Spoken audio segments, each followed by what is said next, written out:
অনেকে তো মূলো একদম পছন্দ করে না। মূলো যারা একদম পছন্দ করে না তাদের জন্য আজকের রেসিপি।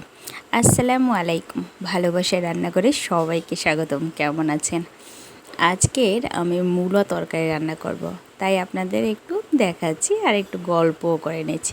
প্রথমে তেল বসিয়ে দিলাম, তার সাথে একটু লবণ আর একটু হলুদ, একটু মরিচের গুঁড়া দিয়ে দিলাম। এটা দিলে প্রথমে লবণটা দিলে যে কোনো কড়াইতে কোনো মাছ দিলে ওটা লাগে না, এই জন্য প্রথমে লবণটা দিয়েছি। তারপর এখন আমি মাছগুলো ছেড়ে দিচ্ছি। মাছগুলো একটু হালকা করে ভেজে নিচ্ছি। আমি আজকের এই মাছ 3 পিস দিয়ে মূলো তরকারি রান্না করব। তার জন্য মাছগুলো একটু ভাজা ভাজা হয়ে গেছে।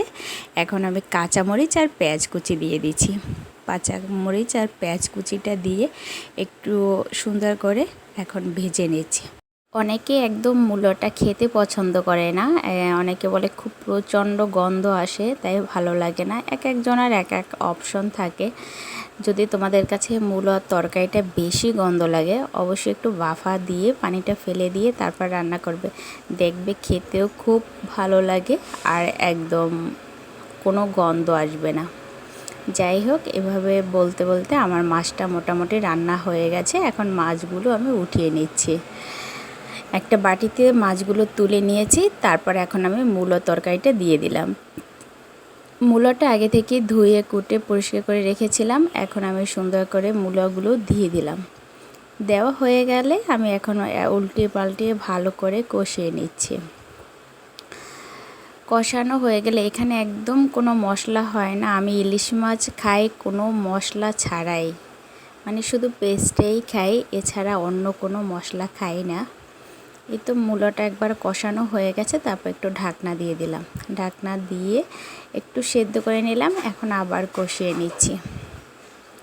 এরকম সুন্দর করে মূলাটা কষিয়ে নিতে হবে।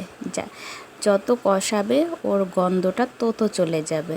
মূলাটা যখনই সুন্দর করে কষানো হয়ে গেছে, এখন আমি পানি দিয়ে দিচ্ছি। পানিটা দিয়ে একটু ঢাকনা দিয়ে দেব, যতক্ষণ পর্যন্ত ভালো মতো পানিটা বলক না আসে এবং সুন্দর করে না ফুটে ওঠে, ততক্ষণ পর্যন্ত মাছগুলো দেব না। এই তো আমার পানিটার বলক চলে আসছে, তো এখন আমি মাছগুলো সুন্দর করে দিয়ে দিচ্ছি। তোমরা এইভাবে রান্না করলে দেখবা যে কোনো সবজি খেতে খুব ভালো লাগে। ইলিশ মাছ বলে কথা, কি বলো? ইলিশ মাছ যে তরকারিতে দেবে সেই তরকারিটাই মাশাল্লাহ খুব সুন্দর হয়ে যায় আর খেতেও খুব অসাধারণ হয়। এই তো দেখো আমার মাছটা রান্না মোটামুটি হয়ে গেছে। সবজিটা দেখো কত সুন্দর কালার আসছে আর খেতে কিন্তু মাশাল্লাহ অনেক সুন্দর হয়েছে। আমার কাছে তরকারিটার একটু হলুদটা বেশি বেশি মনে হচ্ছিল, তাই আমি খুন্তিটা চুলার আগুনে একটু পুড়ে তারপর একটু ঝোলের ভিতরে রেখে দিয়েছি, গন্ধটা চলে গেছে।